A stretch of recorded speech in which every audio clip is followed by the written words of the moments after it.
ሰበር ዜና የሽብርና ጽንፈኛ ኃይሎችን ተልዕኮ ለማስፈጸም ሲንቀሳቀሱ የነበሩ 138 ተጠርጣሪዎች በቁጥጥር ስር ዋሉ። ፍላጎታቸውን በኃይል ለማስፈጸም ታጥቀው በጫካ ከሚንቀሳቀሱት የሽብርና ጽንፈኛ ኃይሎች ጋር ግንኙነት በመፍጠር የሀገሪቱን ሰላምና ደህንነት ለማወክ እንዲሁም መጪውን ሀገራዊ ምርጫ ለማደናቀፍ ስምሪት ወስደው ሲንቀሳቀሱ የነበሩ 138 ተጠርጣሪዎች በሕግ ቁጥጥር ስር መዋላቸው ተገለጠ።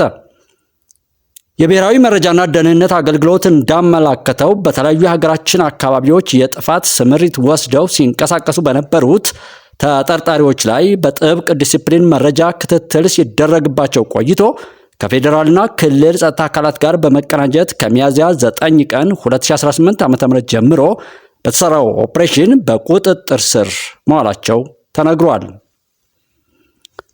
ተጠርጣሪዎቹ አዲስ አበባን ጨምሮ በሀገሪቱ ዋና ዋና ከተሞች እንዲሁም በተመረጡ አካባቢዎች ሽብርና አመጽ በመቀስቀስ ለታጠቁ ቡድኖች ሴሎችን በማደራጀት መረጃዎችን በመስጠት ጥቃትና እገታ ላይ በመሰማራት ተልዕኮ ወስደው ሲፈጽሙ የነበሩ መሆናቸውም ተብራርቷል።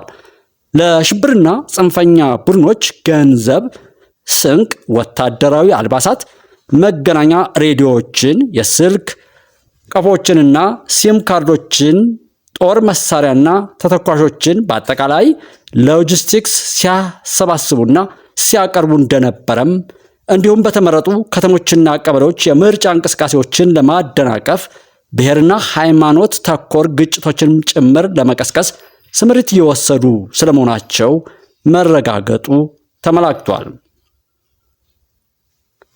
ከተጠርጣሪዎቹ መካከል የተወሰኑት አልሻባብ እና አይኤስ ከተባሉት ዓለም አቀፍ አሸባሪዎች ጋር ትስስር በመፍጠር በሶማሊያ የሽብር ስልጠና የወሰዱ መሆናቸውም በመረጃ ስምሪት መረጋገጡን አገልግሎቱ አስታውቋል።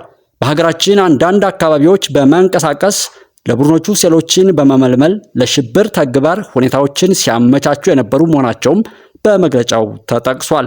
በተጨማሪም በኦፕሬሽኑ በቁጥጥር ስር ከዋሉት ተጠርጣሪዎች መካከል በህገወጥ የጦር መሳሪያ ዝውውር ላይ በመሰማራት ለሽብርና ለጽንፈኛ ቡድኖች ትጥቅና ተተኳሽ በማቅረብ የሀገራችንን የጸጥታ ሁኔታ ለማባባስ ጥረት ሲያደርጉ የነበሩ ናቸው ነው የተባለው። እንዲሁም በህገወጥ የሰዎች ዝውውርና የኮንትሮባንድ ንግድ ላይ በመሰማራት የኢኮኖሚ አሻጥር በመፍጠር በመሰረታዊ የፍጆታ ምርት አቅርቦቶች ላይ እጥረት እንዲፈጠር ሲሰሩ የነበሩ መሆናቸውም ተረጋግጧል። ተጠርጣሪዎቹ በቁጥጥር ስር በዋሉበት ወቅት ለሽብርና ለጽንፈኛ ቡድኖች ሊተላለፉ በዝግጅት ላይ የነበሩ የተለያዩ የጦር መሳሪያዎች፣ ተቀጣጣይ ፈንጂዎችና ቦምቦች፣ ተተኳሾች፣ የተለያዩ የውጭ ሀገር የገንዘብ ኖቶች እንዲሁም የኮንትሮባንድ ዕቃዎች አብረው እንደተያዙም በመግለጫው ተጠቅሷል። በተጠቀሱት ዝርዝር የሽብር እንቅስቃሴዎችን ጨምሮ በተለያዩ የጥፋት ድርጊቶች ላይ ተሰማርተው የነበሩ በድምሩ 138 ተጠርጣሪዎች ከሀገር መከላከያ ሰራዊት፣ ከኢትዮጵያ ፌዴራል ፖሊስና ከክልል ጸጥታ አካላት ጋር በመቀናጀት በሕግ ቁጥጥር ስር ማዋል መቻሉም ተመላክቷል። የብሔራዊ መረጃና ደህንነት አገልግሎት የሽብርና የጥፋት ቡድኖችን ድብቅ ፍላጎት ለማክሸፍና የግንኙነት መረባቸውን ለመበጣጠስ ተጨማሪ ክትትሎችንና ጥናቶችን እያደረገ እንደሆነ በተለይም መጪው ሀገራዊ ምርጫ ያለምንም የጸጥታ ችግር እንዲካሄድ አስፈላጊውን ቅድመ ዝግጅት ማጠናቀቁን ገልጧል።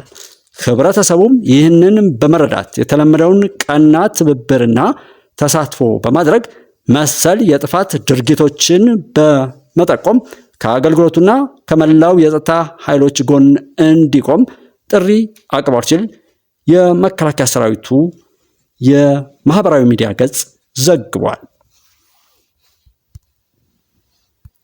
ወደ ሌላው የሰዓቱ ሰበር ዜና ስናልፍ የምስራቅ እዝ ክፍለ ጦሮች ከጽንፈኛው ላይ ተገቢውን እርምጃ መውሰዳቸውን ይገልጣል።